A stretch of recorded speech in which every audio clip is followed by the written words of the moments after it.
Good morning. Welcome to the Unitarian Universalist congregation of Evanston. It's the first time I get to say the whole new name. I'm Reverend Susan Francis. My pronouns are she, her, and I'm the Assistant Minister for Congregational Life here.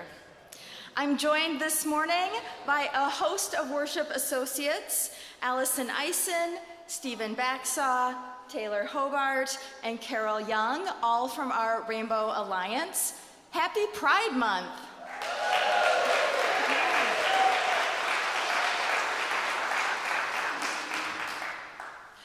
Whether this is your spiritual home or you are newly discovering us, we are grateful to share this time together. We strive to be an inclusive and welcoming community, seeking truth in love and nurturing the human spirit for a world made whole. We are guided by our principles and values, which remind us in every moment and through every challenge that each of us is worthy of love and that we are all connected through the vast and beautiful web of existence. We come together to remember our kinship with one another and to behold one another in heart and mind with tenderness and careful attention, and to dedicate ourselves more fully to living our shared values.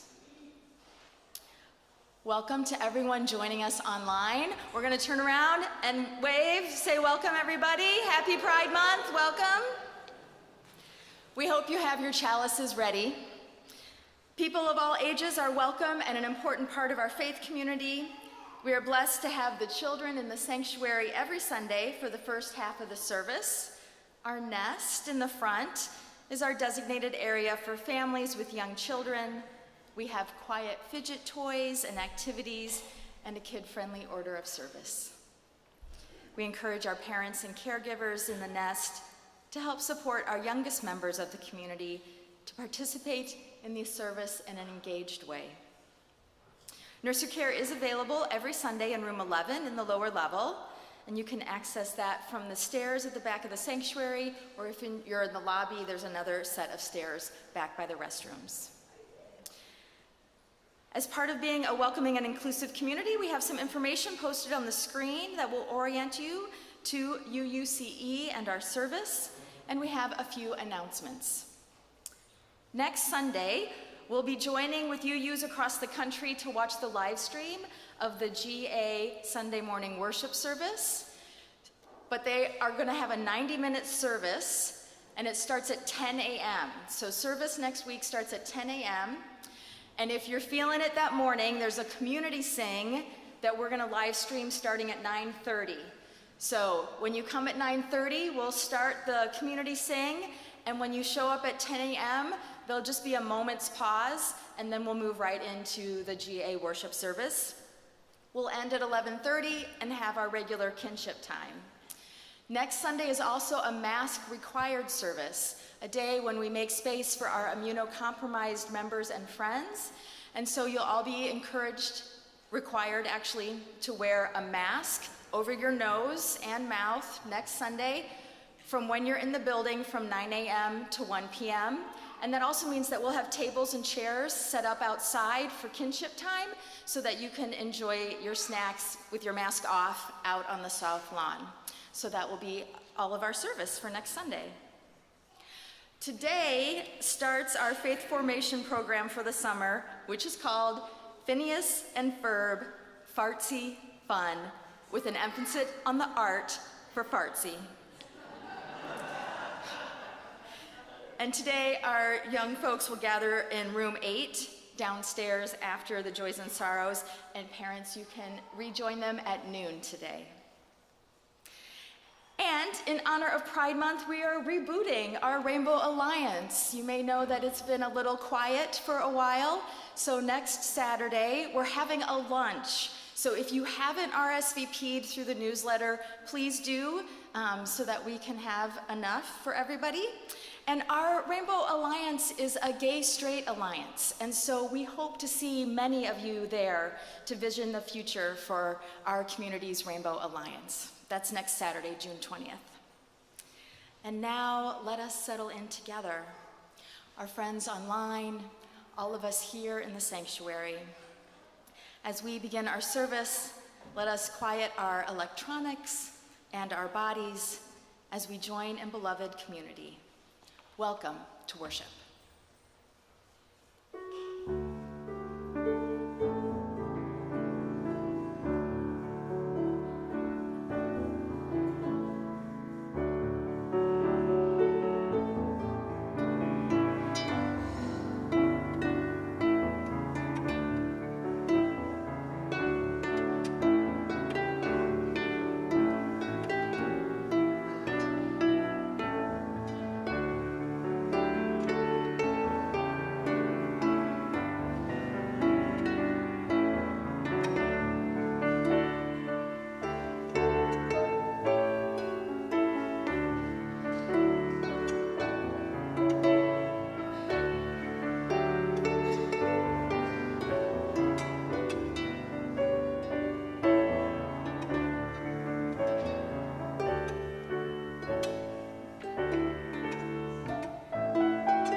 The Unitarian Universalist congregation of Evanston was built on the traditional homelands of the Council of Three Fires, the Ojibwe, Odawa, and Potawatomi nations. The land where we sit was transferred from the local Potawatomi community to the U.S. government in 1829, sold to white settlers, and then, after the defeat of a pan-Indian movement to keep white settlers out of the Great Lakes region, the Potawatomi community had no choice but to sell before being forcibly removed west of the Mississippi River. We also remember the ancestors of contemporary African Americans, the individuals, families, and networks of Black people who built up our country's culture and economy, which was a role forced on them originally by enslavement. We are indebted to their labor and unwilling sacrifice and acknowledge the tremors of that violence throughout the generations, still felt and witnessed today. We offer these acknowledgments as one small effort toward building long-term solidarity with contemporary communities. We commit ourselves to incorporate these admissions into our lives and turn our thoughts into action. Please join in our words of shared commitment. We name these realities with honor for all the ancestors, respect for our descendants, and gratitude for the land we use as sacred space.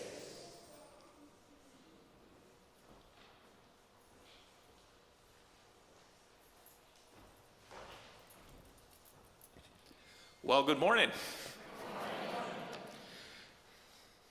Lena Hilko with our Congregational Connections team brought the flower in celebration of the various ways we all build, expand, and strengthen community. As she lights our chalice, symbol of our living tradition, please join in reading Living with Pride by Lori Gorgas Hlaben, and the words are on the screen. We light our chalice flame for those who live their lives in closets of shame, for those who furtively visit the bars where nobody knew your name, for the Stonewall riot and the fierce trans woman who fought, for the plague which still takes far too many, too young, too soon.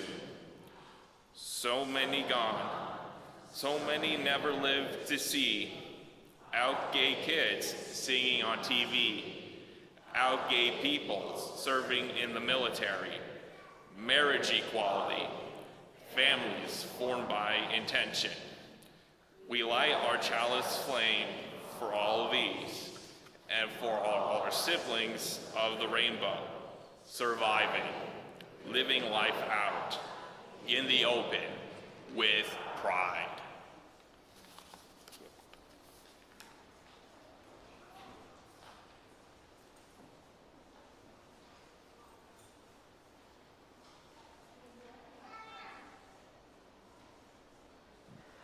Would anybody like to help me with the covenant this morning? Yeah, Franny, come on up. Yeah.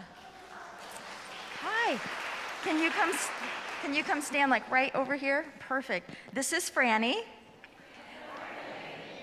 you ask everybody to stand up and join us? Stand up.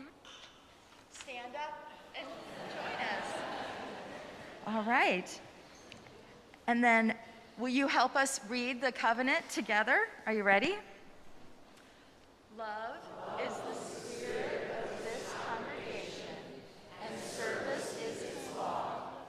This is our great covenant, to dwell together in peace, to seek the truth in love, and to help one another. Thank you, everyone.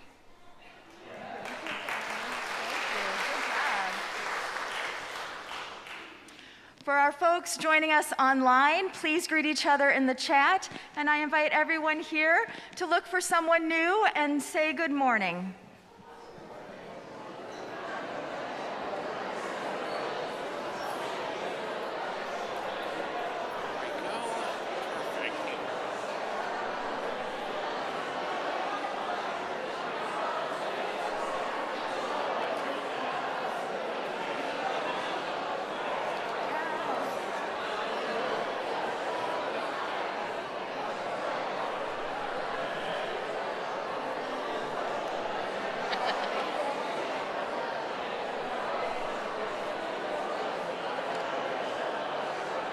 Nice job.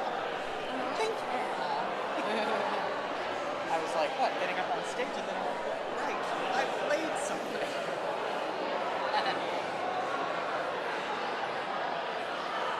Sandal squad. Oh, yeah, heck yeah.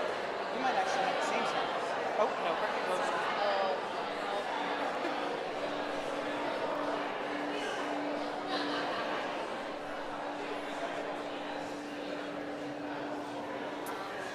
Please remain risen. Before we sing our opening hymn, I want to encourage anyone who is still feeling new to stop by the table in the back with the red tablecloth. Allie's raising her hand. You can find out more just about what's going on here at the table. After the service, there's an informal group that just kind of pulls their chairs together in this section on the kind of way to the lobby. And so if you're feeling like you haven't really met anybody yet, I invite you to just come have a seat. It's super informal, and just get to know a few more folks. Let us continue to create new relationships and build kinship among us. Please join in singing our opening hymn, number 95, There Is More Love Somewhere. And we're going to sing 4 verses, and you'll see we've adapted the words that get zippered in.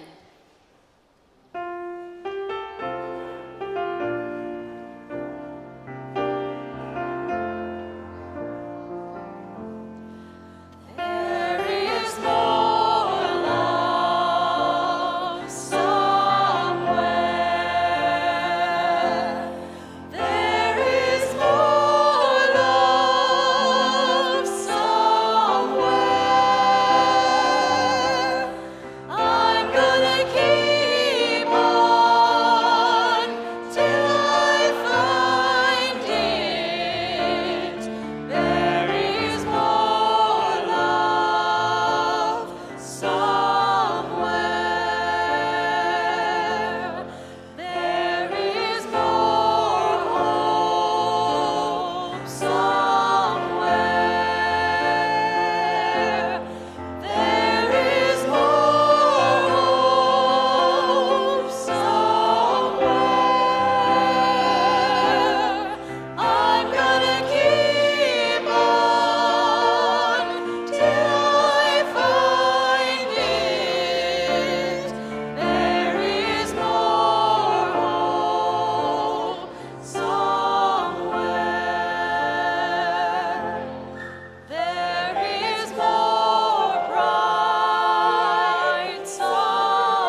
want to thank Taylor and Alison for joining Kiley for some harmony parts, and I heard from all of you some harmony too, so I hope you bring that with you for our final hymn too.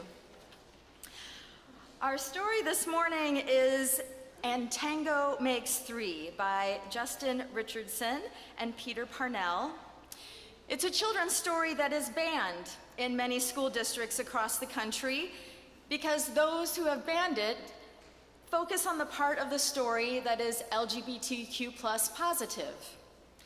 At its heart, it's a story that is meant to help us learn how we can choose to see those around us without judgment, to not only accept them for who they are, but to proactively reach out and support them. In the case of our story, it is about the community of a zoo and the zookeeper who recognized the true nature of the penguins in his care and then helped them live their best lives. And it's based on a true story. Well, good morning, Nest. In the middle of New York City, there is a great big park called Central Park. Children love to play there. It has a toy boat pond where they can sail their boats. It has a carousel to ride on in the summer and an ice rink to skate on in the winter. Best of all, it has its very own zoo. Every day, families of all kinds go to visit the animals that live there. But children and their parents aren't the only families at the zoo. The animals make families of their own. There are red panda bear families with mothers and fathers and furry red panda bear cubs. There are monkey dads and monkey moms raising noisy monkey babies. There are toad families and toucan families and cotton-top tamarin families too. And in the penguin house, there are penguin families. Every year, at the same time, the girl penguins start noticing the boy penguins, and the boy penguins start noticing the girl penguins. When the right girl and the right boy find each other, they become a couple. Two penguins in the penguin house became a couple differently. One was named Roy, and the other was named Silo. Roy and Silo were both boys, but they did everything together. They bowed to each other, they walked to each other, they sang together, and swam together. Wherever Roy went, Silo went too. They didn't spend much time with the girl penguins, and the girl penguins didn't spend much time with them. Instead, Roy and Silo wound their necks around each other. Their keeper, Mr. Gramsci, noticed the two penguins and thought to himself, they must be in love. Roy and Silo watched how the older penguins made a home, so they built a nest of stones for themselves. Every night, Roy and Silo slept there together, just like the other penguin couples. Roy and Silo noticed the other penguin couples had an egg in their nest of stones. Roy and Silo had no egg to sit on and keep warm. They had no baby chick to feed and cuddle and love. Their nest was nice, but it was a little empty.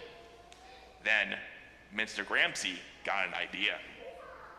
He found a penguin couple who laid 2 eggs, and the second one needed to be cared for, and he brought it to Roy and Silo's nest. Roy and Silo knew just what to do. They moved the egg to the center of their nest. Every day they turned it so each side stayed warm. Some days, Roy sat while Silo went for food. Other days, it was Silo's turn to take care of their egg. They sat in the morning and they sat at night. They sat through lunchtime and swim time and supper. They sat at the beginning of the month, they sat at the end of the month, and they sat all the days in between. Until one day, they heard a sound coming from inside their egg. Beep, beep, beep, beep, beep, it said. Roy and Silo called back, squawk, squawk. Beep, beep, answered the egg. Suddenly, a tiny hole appeared in the egg shell, and then... Crack! out came their very own baby. She had fuzzy white feathers and a funny black beak. Now Roy and Silo were fathers. We'll call her Tango, Mr. Gramsci decided, because it takes two to make a tango. Roy and Silo taught Tango how to sing for them when she was hungry. They fed her food from their beaks. They snuggled her in their nest at night. Tango was the very first penguin in the zoo to have two daddies. Soon, Tango grew strong enough to leave the nest.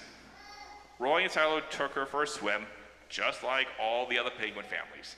And all the children who came to the zoo could see Tango and her two fathers playing in the penguin house with the other penguins. Hooray, Roy! Hooray, Silo! Welcome, Tango, they cheered. At night, the three penguins returned to their nest. There, they snuggled together, and like all the other penguins in the penguin house, and all the other animals in the zoo, and all the families in the big city around them, they went to sleep. The end.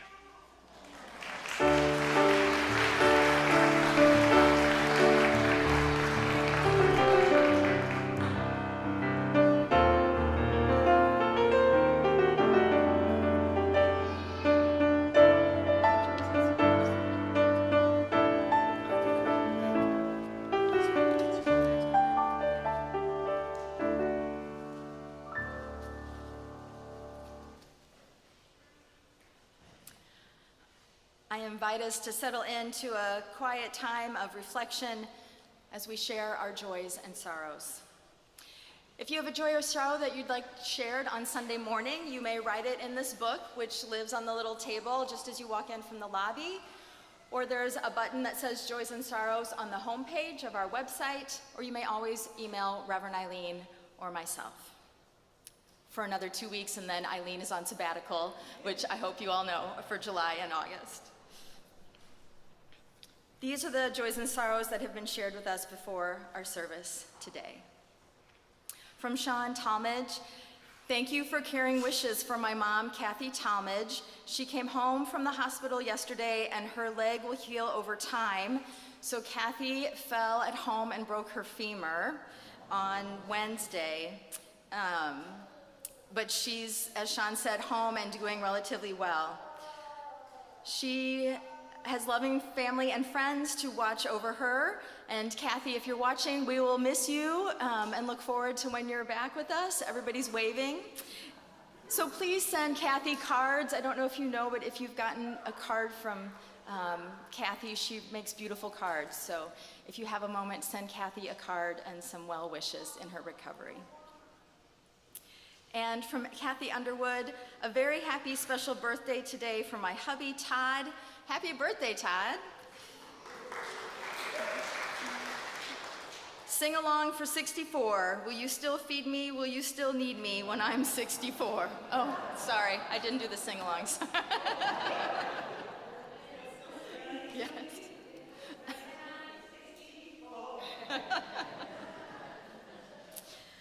We have two more sorrows that were shared beforehand. Carol Young is missing her mom, who died 2 years ago.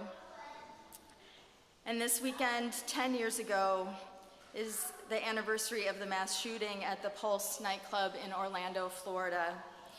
We hold the residents of the city of Orlando and the families and loved ones of the 49 people killed that night in our hearts and prayers as we collectively remember, as we give space for the ongoing process of grief, and as we embrace a collective spirit of love as we continue to heal from this tragedy. Sharing the concerns of our heart is a part of the practice of beloved community. Together we expand our celebrations and lessen the burden of our grief. You're invited to light a candle for whatever you're holding on your heart and mind today. There are stations on either side of the sanctuary, or you could come up front to light a candle or to drop a stone into the well of tears. If you would like a candle brought to you, please raise your hand and Taylor will bring you a candle, and I invite you to come forward.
Please join in our communal words.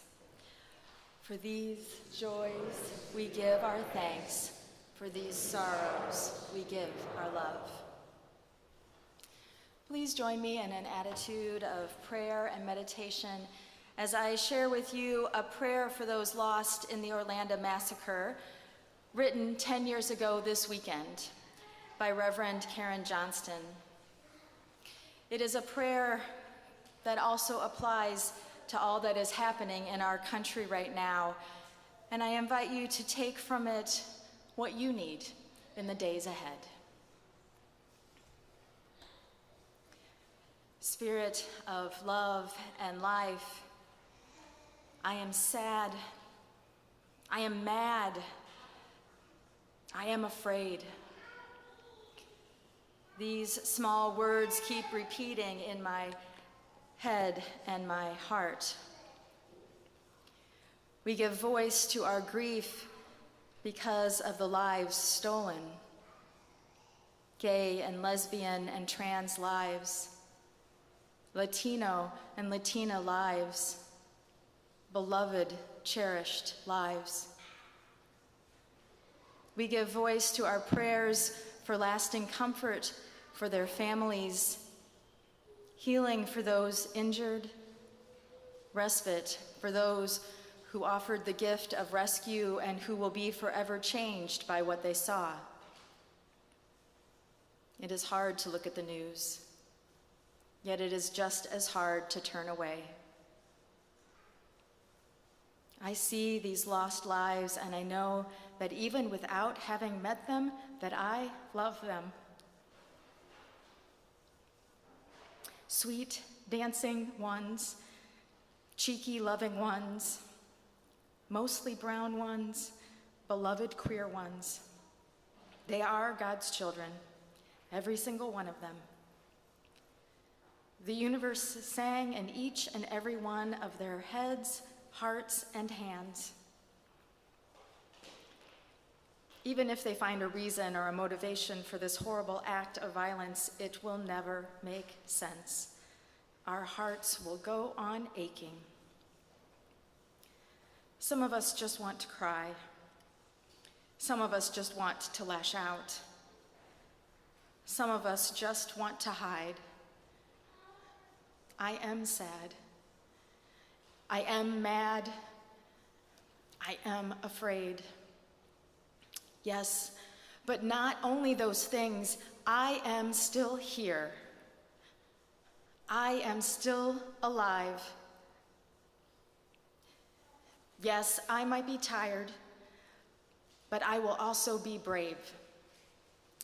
Brave enough to meet violence with peace, to meet hate with love, to meet shadow with light. I will try to be brave. If those around me are not feeling brave, I will share some of mine with them. And when I am not feeling brave, I will borrow some of theirs. We will add our bravery together, add it all up, so that our brave together light will outshine the shadow. I am sad. I am mad. I am afraid. I am brave. Amen, and blessed be. Please join in our song response, Spirit of Life.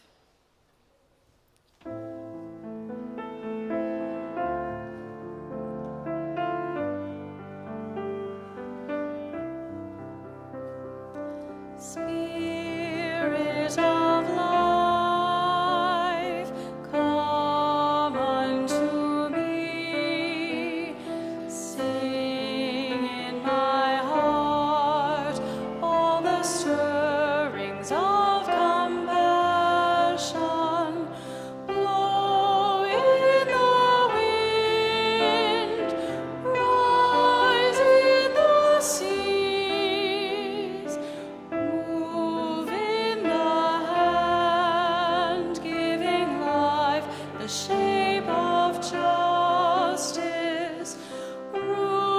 hold me close, wings set me free.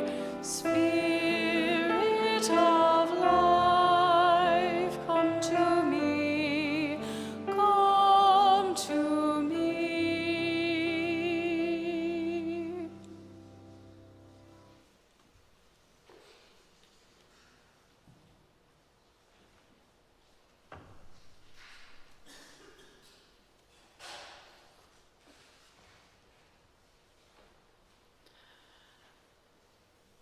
As we say in our covenant each Sunday, service is our law. UUCE is called by our mission, values, and principles to contribute to our community, to form accountable partnerships, and to express gratitude through giving. Today's offering will be shared with Deborah's Place, whose mission is to open doors of opportunity for women who are homeless. The supportive housing and services provided by Deborah's Place offers women a key to healing and moving on from the experience of homelessness. You may text to give, mail in a check, put cash in the collection bowls, or give from our website. If you write a check, please indicate in the memo line if your check is for the shared offering or some other giving. The ushers will now come forward to pass the collection bowls down the rows. Please give as generously as you are able, and may what you give bring you joy.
Thank you, Gregory. If you are not sitting in the nest but would like to go join the Phineas and Ferb Children's Program, please go ahead now and go down to room 8. I missed the announcement. Stephen?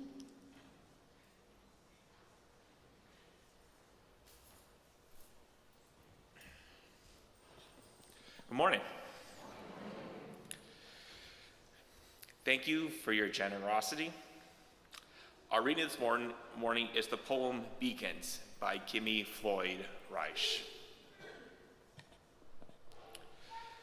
Beloveds, we were never meant to hide in closets, and we were never meant to be spoken of in whispered corners by a world filled with others, afraid of their own reflections. We are from the flame of Channing's truth, Olympia Brown's relentlessness, in Lou Alcott's defiance of societal expectations, and Thoreau's solitude of freedom. Freedom of solitude. We are here, heirs of a theology that says love is love. The soul is not gendered, that covenants live in hearts, not courtrooms. Laws can be cruel and narrow, but our faith remains wide, widening still more until every child hears their pronouns in liturgies. And every parent of a trans child hears their entire congregation reflect back, "You are not alone," in the face of their fears. We have always been here, from pulpits to picket lines, from the ancestors you called heretics to our kitchen tables, where we sat with chosen families speaking our truths into becoming real. This world may pass bans, overturn laws, rewrite constitutions, threaten us, but our marriages were holy before they were licensed, and our identities were sacred before we had names. Today, again, and every day, bless those coming out and those staying in. Bless the drag, bless the transitioning, bless the questioning, bless the kinfolk, bless our chosen families, and bless us. Because we have faced ourselves, loved ourselves, saw ourselves, and we declare we are beauty and goodness and unicorns with a bit of rainbow and a lot of heart. We gather now in the wake of their efforts to erase, as a sign that we are not so easy to erase, and knowing that we are literally love becoming. We were never meant to hide. We were always meant to blaze.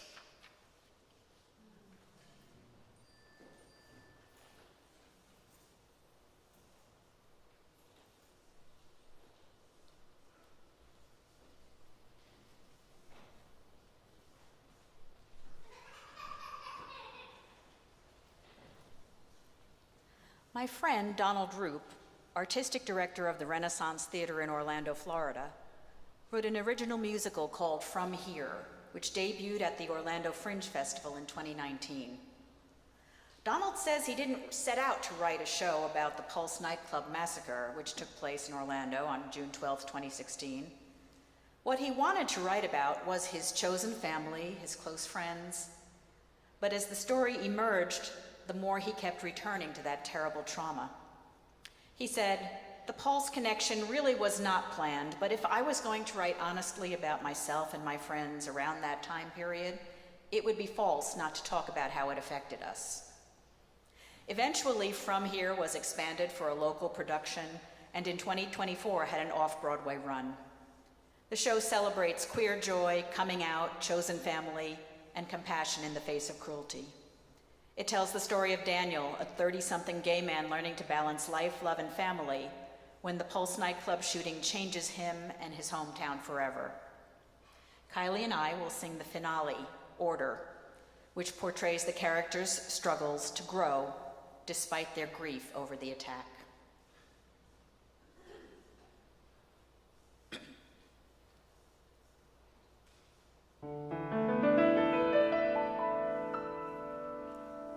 The truth is, I'm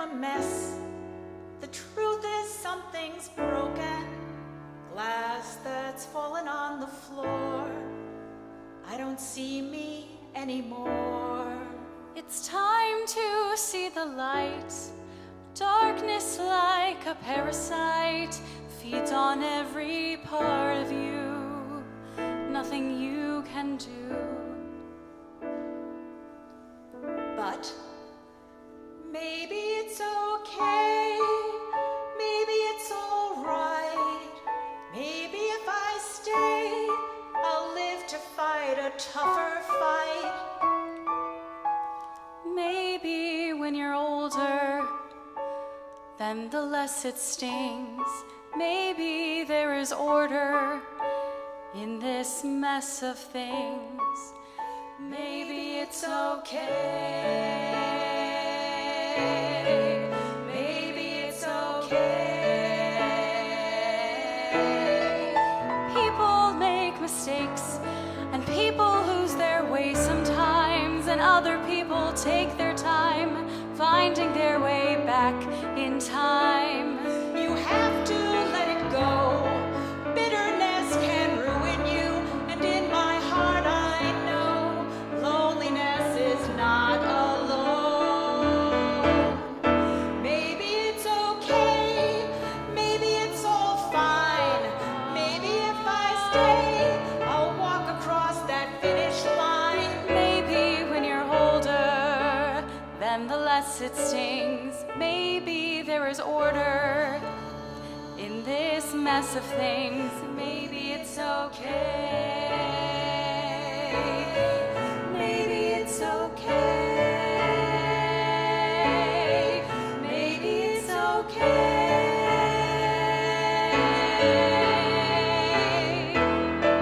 Life is unsure and life is unforgiving.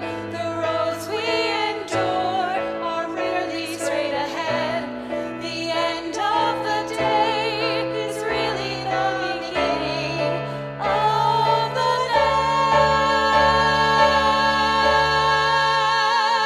next. This beautiful mess that I'm living. This beautiful mess we're all living. We're all from here.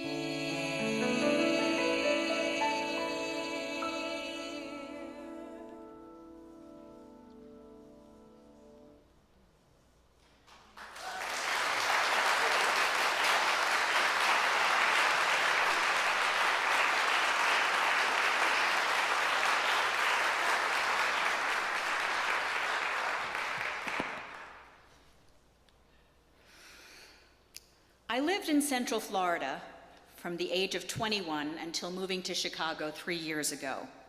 Yet, I continued to identify myself as a New Yorker for most of that time. I had ended up in Florida out of circumstance rather than a desired choice, and it never seemed like an opportune time to leave. What I missed most was a lack of arts and culture, which slowly began to improve around the millennium.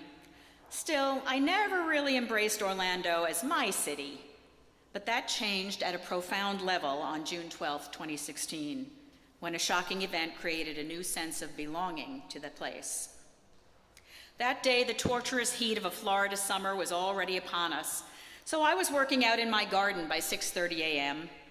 It was a sunny Sunday morning, no one else out and about, but breaking the usual quiet were several helicopters circling close by nonstop.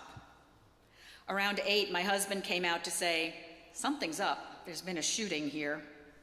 We turned on the TV and watched with horror as the news of the Pulse nightclub massacre was revealed. Pulse was close to both home and Orlando Health, the large hospital where I worked as an outpatient counselor at the cancer center.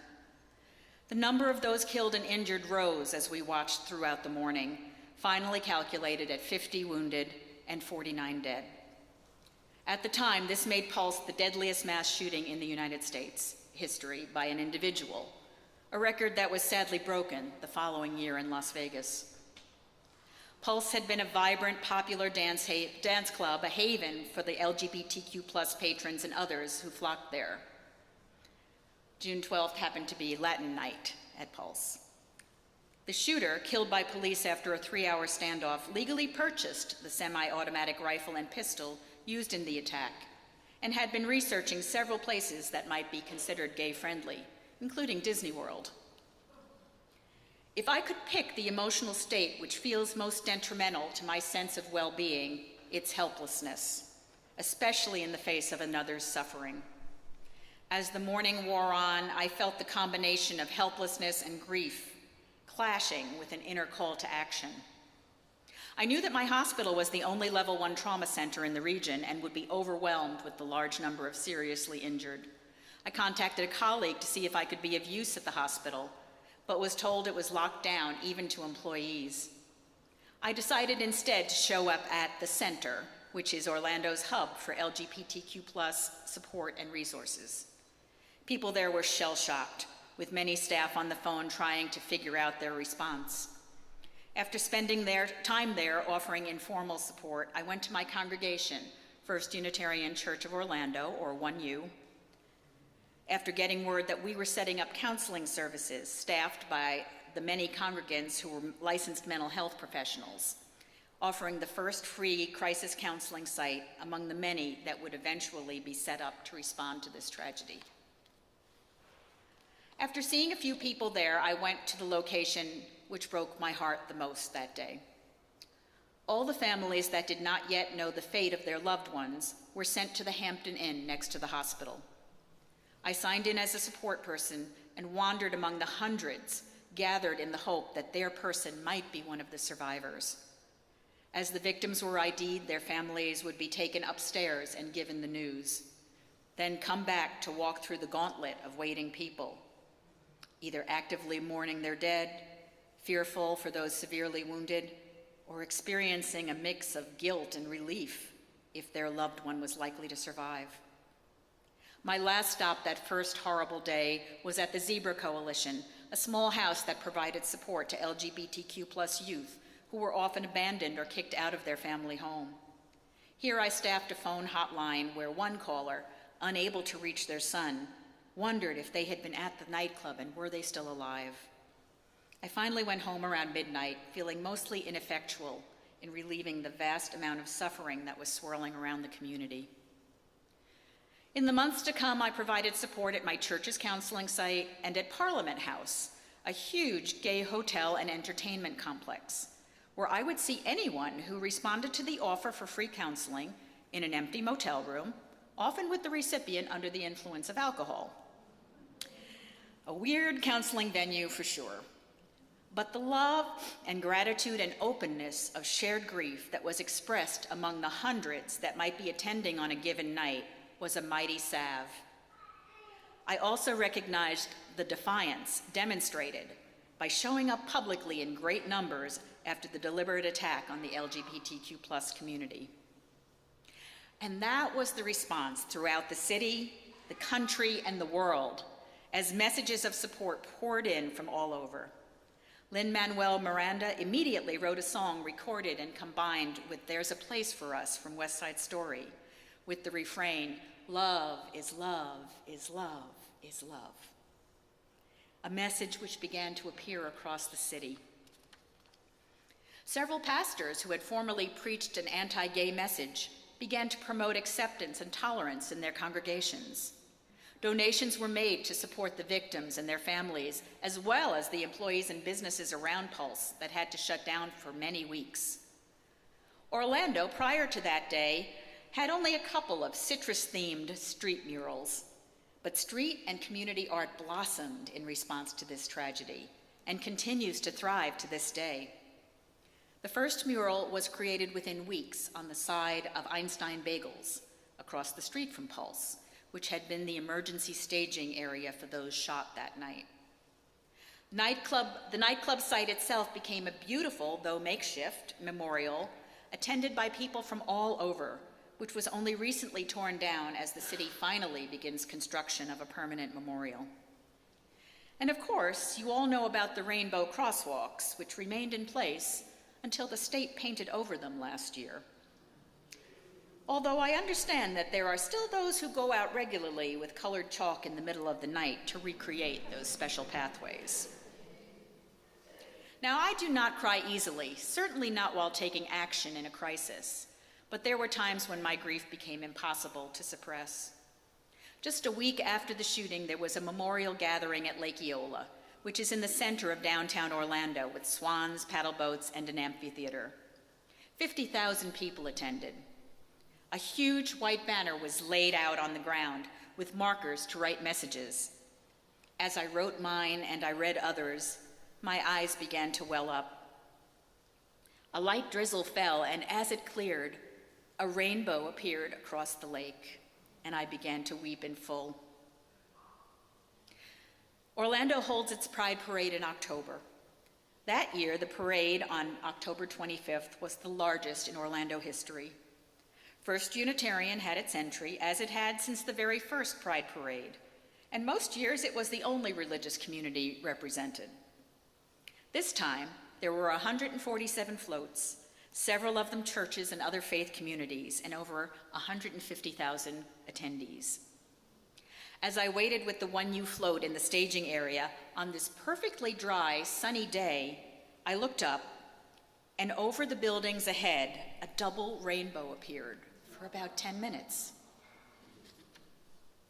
Now, this science nerd and atheist does not have an explanation for these unexpected phenomena, but each rainbow felt like a blessing for the way the city, our city, my city, responded to this horrible, violent event with unity, love, positive action, and acceptance.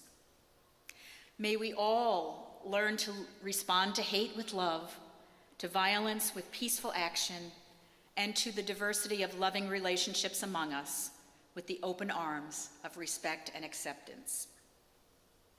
I want to end by repeating the last line from the song Kiley and I sang earlier from that musical inspired by these events. We're all from here.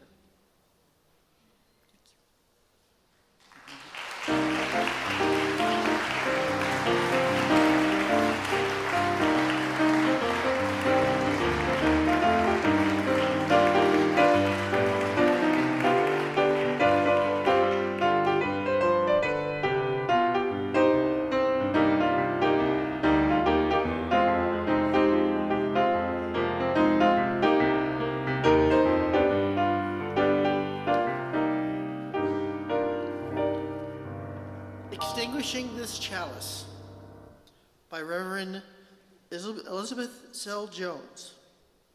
We extinguish this flame, but not the light of truth, the warmth of community, or the fire of commitment. These we carry in our hearts until we are together again. Please rise in body or spirit and join in the singing of our hymn number 118, This Little Light of Mine. Some of the words have been changed, so please follow along with the words on the screen or the orders of the service.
My friends, repeat after me.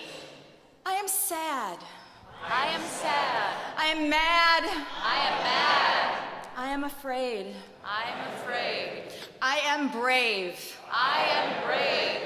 I am loved for exactly who I am. I am loved for exactly who I am. May it ever be so. Blessed be, and go in peace. Amen.